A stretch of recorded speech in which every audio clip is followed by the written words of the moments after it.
for us to say we have control over our actions and our emotions. But if you've had to struggle with any compulsive behavior or addiction, you would appreciate the gift of self-control. This is Catholic Faith Forum. I am Nonso, and today we shall be discussing the practice of self-control. With me today, I have Olateru Alaba and Faith Inako. Welcome, guys. Thank you very much. First of all, I want to say it's very brave of you to be here today, and I hope young people will take a cue from this, from what you've done. Yeah, we hope so too. Okay, don't go anywhere, guys. When we'll come back, we'll get right into discussion. Stay with us.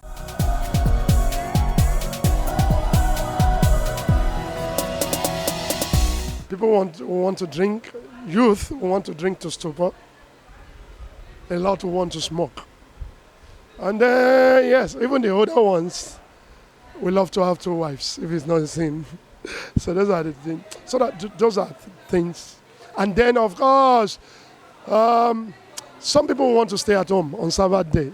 They just want to, they will tell you that I call God, God hears me, He answers me. So people want to stay in the house to fellowship, some people. But when you understand the nitty-gritty of fellowship, that when you come together as Christians, that is where iron sharpened irons comes in.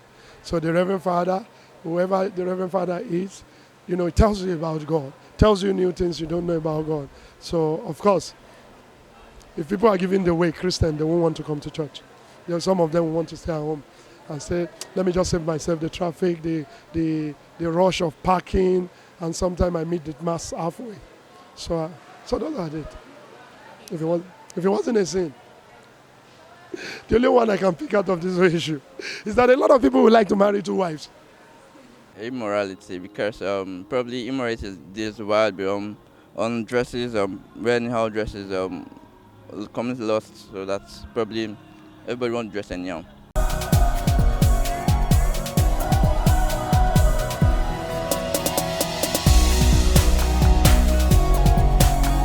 Welcome back. This is Catholic Faith Forum. I am Nonso, and we're about to discuss the practice of self-control. With me today, like I said, is Faith Inako and Alaba Olateru. So, guys, what is self-control to you? I think we should ladies first. No, after men. Oh, okay. Self-control, I would say, is delayed gratification, holding your ground and delaying gratification for the greater good. Sorry, can you help us to break it down? Okay. Simpler English. Not doing something now for the greater good, either for myself or for the general public. Okay. Yes. Faith? Okay, well, I think self-control is one basically taking charge of oneself. Okay. Having that ability to say yes at the right time, to say no at the right time. So I think it is. So do you think, or do you believe it's a virtue, or everybody has this self-control? Okay. Smiling. we had a conversation off camera about this. Okay. Okay. So yeah, self-control is mostly regarded as a virtue, but it is not a virtue. Because virtue, when you talk about virtue, we're talking about moral excellence, and then self-control extends beyond just morality. Self-control extends into spirituality. And then if you look at the scriptures, 2 Peter 1, I think from verse 5, it talks about adding to your knowledge virtue, adding to virtue patience, adding to patience self-control. Okay. So self-control in itself cannot be entirely classified under virtue. Yeah, it looks like virtue, but it's a lot. It covers more ground than just virtue. So are you saying that everybody possesses this self-control? No, everybody doesn't, because self-control is a fruit of the Spirit, and not everybody has the fruit of the Spirit. Okay, Faith, what do you think? Well, I share his views, actually. You can easily make that mistake of thinking it's a virtue, but at the same time, it's a virtue and it's not a virtue. And like you said, not everybody possesses self-control. So now let's get to you guys. So what compulsive behavior did you struggle with? Yes. I used to struggle with masturbation. Okay. Yeah, a whole lot. Alaba, are you looking like? Well, I've never had to say this kind of experienced before, yeah. Two things, masturbation and pornography. Okay. Yes. Wow. So do you like remember what led you to this addiction, to this behavior? Can you remember what led you to start masturbating or watching pornography? I want you to start first, Alaba. Okay. Yeah, I do actually. And it's a long story, but I'll try to cut it short. Okay. Growing up, I had 3 elder siblings. And then we all went to the same high school.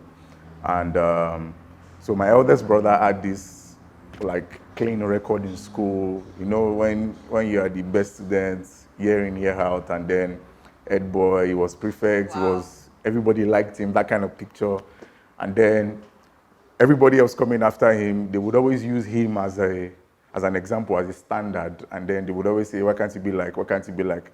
At some point, I just got tired of this whole, why can't you be like, I just went the other way. Sideways. Yes, I went the other way, and then I had a couple of friends then, I think in SS1, I had a couple of friends then that were crazy and wild, so, Wow. and then with the whole craziness and the wildness comes with the ladies, quote and unquote. You know, when you have street cred in secondary school, a lot of you actually, there are a lot of girls that will actually like you. So, so we had that was like the introduction to it. We watched porn in school. I mean, because we wanted to be the guys and the bad guys in school. So we did all sorts of things in school, and so that was the beginning process. Wow. Faith? For me, it was a mixture of different things. So secondary school, I was the head prefect in school. So I didn't want everybody to see me as this very serious, only book kind of person. So whenever we're in class and some of my classmates will bring such videos to school, everybody will run there, and me, I'm just like, what's wrong with this girl? So I just started moving closer, and then TV. Okay. TV was a very huge influence. So we had, then it wasn't so bad as it is now, but we had a lot of content on TV that I remember I used to watch Big Brother Africa, Wow. especially at night. How old were you then? Do you Say remember? like 14 or something. Wow. I used to watch Big Brother. I'll stay up at midnight when everywhere is black and white, so that the do they are doing will see the do. And then lastly, at that age, I was in a very toxic relationship. So the person that I was dating, we engaged in such materials. We watched pornography a lot. So what I gathered from what you've said now is friends. Friends led you to it, and then friends led you to this. So guys, you know that friends can also lead you to do stuff like this. But now I want to also know, when did you realize that you needed to change or to stop that behavior? Okay, so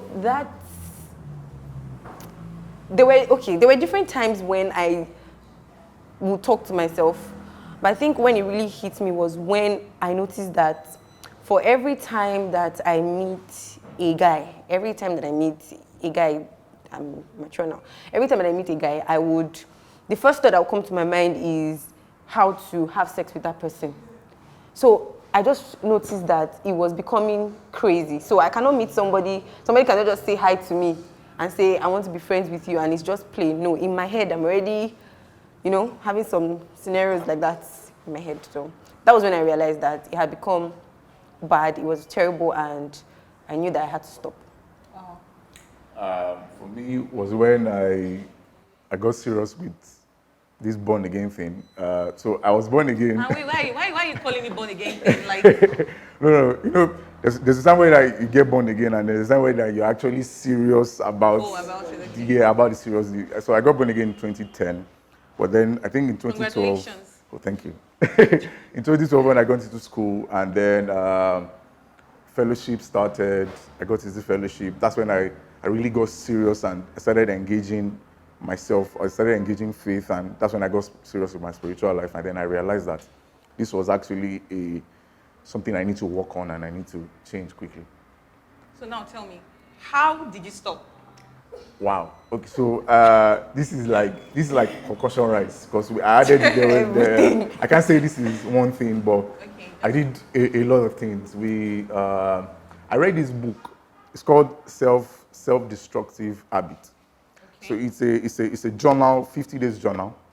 So you read a chapter every day. So they have different self-destructive habits. So there's masturbation, there's pornography, there's stealing, there's lying, there's all sorts in the book. That's a very So nice book. yes, it actually helped me a lot. So I had that book. So I was reading daily. So there's a memory verse you read every day. You learn. They will give you prayer points and stuff like that. So I did that. I prayed. I studied scriptures. I confessed. Everything. We mixed everything together and voila, it worked. Faith. Wow, okay. The first thing I did was pray, actually. Because as at then, I had read some books that said that it's not something that you can just, you can't wake up one morning and just say, I'm not doing this anymore. So the first thing I did was pray. Then after prayer, I did some things like, okay, I read online that there's this site, I've totally forgotten the name of the site. There's this site that you can go to. You register yourself on the site. It's for people who have problem with pornography and masturbation. You register yourself on the site, and then that site, there's a space where you register somebody else. So that person is like your guide. So if for any reason you find yourself going to any pornographic site, everything, immediately that person that is your guide gets an email and says, okay, this person is going to that site. So it was something that I didn't want to embarrass myself. Do you get? I don't want everybody knowing. So did you use anybody like Yes. within your family? Not or- somebody within my family, but I used somebody that I had high regard for. Okay. So there were times when I'm like, what? I'm a human being. I'm doing this. So I would click and then he would get notification and then I'll get a call. Immediately. Yeah, like, what are you doing? So that was, and then for the prayers I prayed, I after praying that prayer, something happened that till today still fascinates me. After praying that prayer, my phone spoiled. Wow. Like I didn't have a phone for almost 6 to 7 months. I was phoneless. Very good. Prayer worked. But so that was basically what I did to stop it. Okay, so can you remember some verses that helped you recover? Okay, Or any verse. It doesn't have to be 10 or just billion, just one. one verse, and that was 1 Corinthians chapter 10, verse 13. My favorite verse in the whole world. What does it say? In summary, it's just saying that God will not let us be tempted above what we are able to take. So it made me realize that this thing, I can control it. It's not something that is above me. You know, we hear a lot of people say, when we're talking about masturbation, like, I don't know, it just happens. But that Bible verse just opened my eyes to the fact that it is something that if I make up my mind to say, I'm not doing this anymore, then I'll be able to do it. So that was the verse. Okay, so I have two scriptures actually. First one is Colossians 3, verse 2. It says, set your eyes on things that are above and things that are not beneath. And then Philippians 4, verse 8. Finally, brethren, whatsoever things are pure, whatsoever things are true, whatsoever things are... Think on those things, yes. Those two scriptures were it for me. Okay, so those were scriptures, but how did your faith play in this, your recovery? Okay, so everything we do in this business is faith. What business is that? Sorry, what Okay, business? everything we do in Christianity Yes. is faith. I mean, we serve a God that we don't see. We serve a God, I mean, without faith, you can't serve God. So everything we do is based on faith. Well, now I understand some of the things I did or some of the methods I used to help me. Now I understand them better. And then I realized that without faith, none of those things could have been possible. Because first I had to believe that first I can overcome this thing, 1. 2, and then I had to believe, even because I've learned that at some point when you do overcome, you might relapse, but then you can't let yourself stay in that position. You still have to believe that you have actually overcome and then just push through. So faith is the beginning, middle, and the ending, all the way. Wow. Faith? You're even Faith. Your name is Faith. No, so I want to know, how did it help you? Okay, faith. Well, as I then, I wouldn't say I was a very serious Christian. But like you said, thinking back now, I know that, or I realized that there were some steps of faith that I took. So what is faith in itself? It's believing in something that you cannot even see. So the first thing was I told myself that I could do it. Yeah. Even regardless of whatever was happening, I told myself that I could do it. And then in faith, I just waited I wasn't pushing my dad to get me a phone. I believe that was faith, because the kind of person that I was, immediately that phone got spoiled, I would have hassled my dad into, but I just let it go. I'm like, okay, this is the process.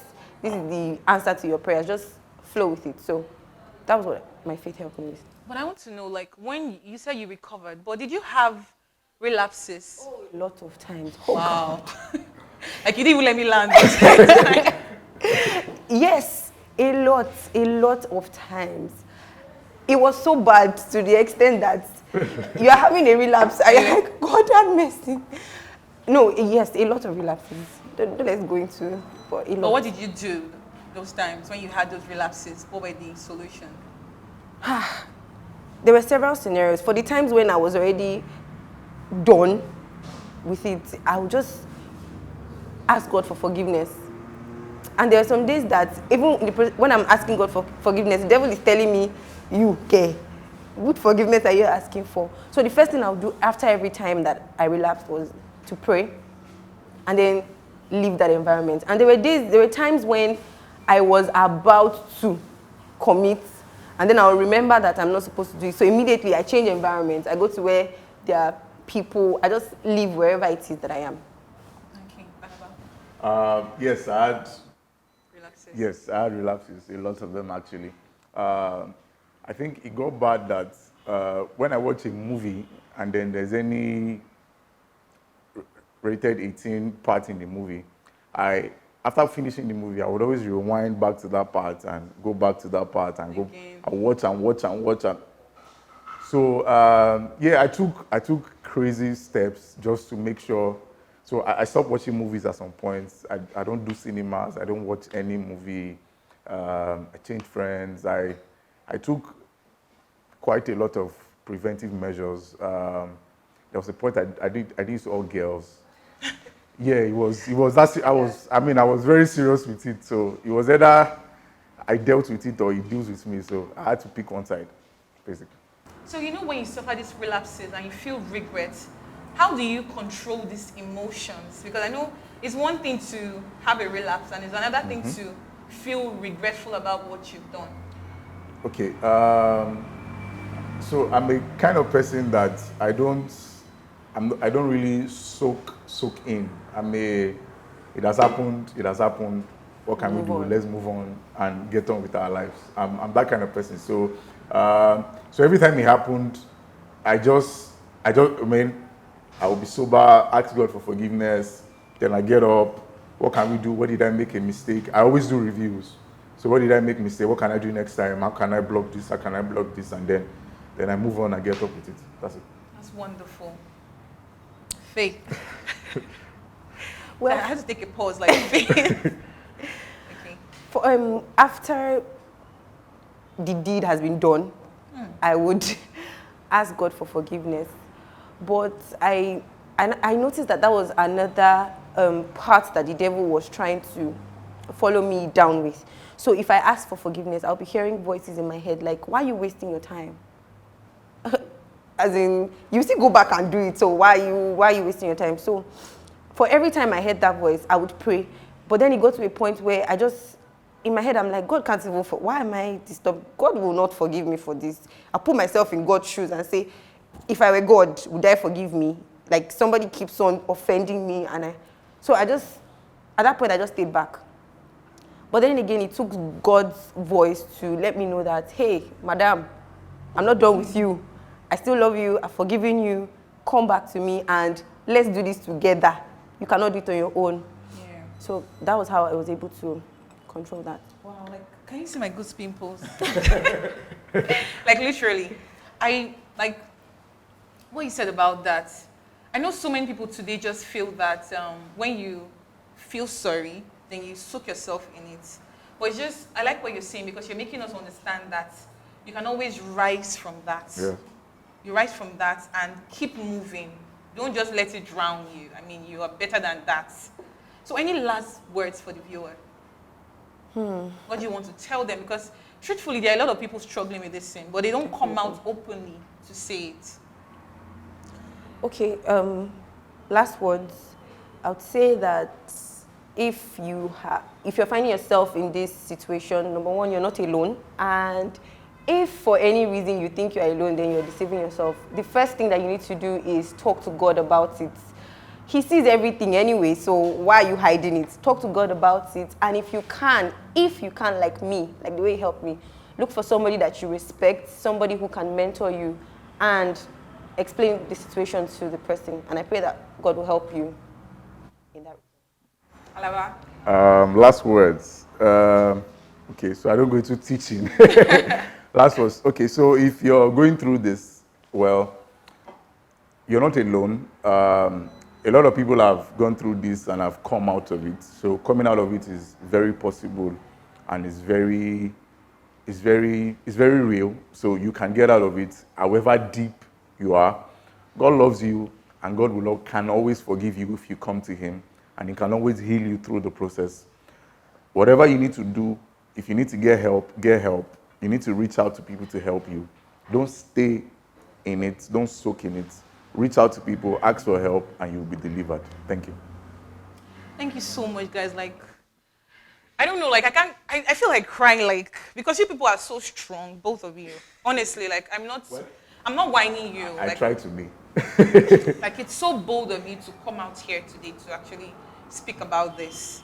And I just want to say a big thank you. Thank you so much for sharing your experience with us. I know a lot of people learned so much from it. We're glad. I hope they learned a lot. Thank you. 2 Timothy chapter 1, verse 6 to 7 tells us that God has given us a spirit of power and of love and self-control and not of cowardice. Today, I want to tell you to fortify yourself with the word of God. Speak to someone you really respect for checks and balances, and also pray and believe that you have the spirit of self-control. Don't go anywhere, guys. We're not leaving you without know your faith. Stay with us. Welcome to Know Your Faith series. I am Collins, and today we will be discussing something that I know has crossed your mind before: how to become a saint. The church in the document in Vatican II, Lumen Gentium, says that there is a universal call to holiness. And in the first letter of St. Paul to Timothy, chapter 6, verse 11, it says that Timothy should be saintly and religious. And in Matthew chapter 5, verse 48, Jesus encourages us to be holy and perfect like our Heavenly Father. So first of all, like I said, you need to know that everyone is called to be a saint. So whether or not you've been dwelling in sin, if you look into the lives of past saints, we know that most of them were sinners, but they went through certain life-changing experiences that made them the saints we know today. In becoming saints, we need to live an exemplary and pious life. And we can do this by, caring for the sick and dying to spreading the word of God, fighting against poverty, to devoting your life to scholarly studies. All in all, these acts must be virtuous, selfless, and memorable. Also, in becoming a saint, we need to know that it is very, very important to be humble and devote yourself towards the service of God. On another episode on KYF, we'll be talking about the various vocations in the church and how everyone can contribute towards the growth of the church. Finally, don't be so fixated on becoming a saint. The best thing is to just be the best version of yourself and the most compassionate Christian. In all, try to change and touch as many lives as possible, no matter how small.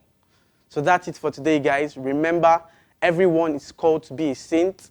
Be humble, live a virtuous, selfless, and memorable life, and you will be on the way to becoming one of the best saints ever. Thank you for joining us. Please feel free to like, subscribe, and comment below on the section. Thank you for joining us today. Till we meet again, be bold and be Catholic.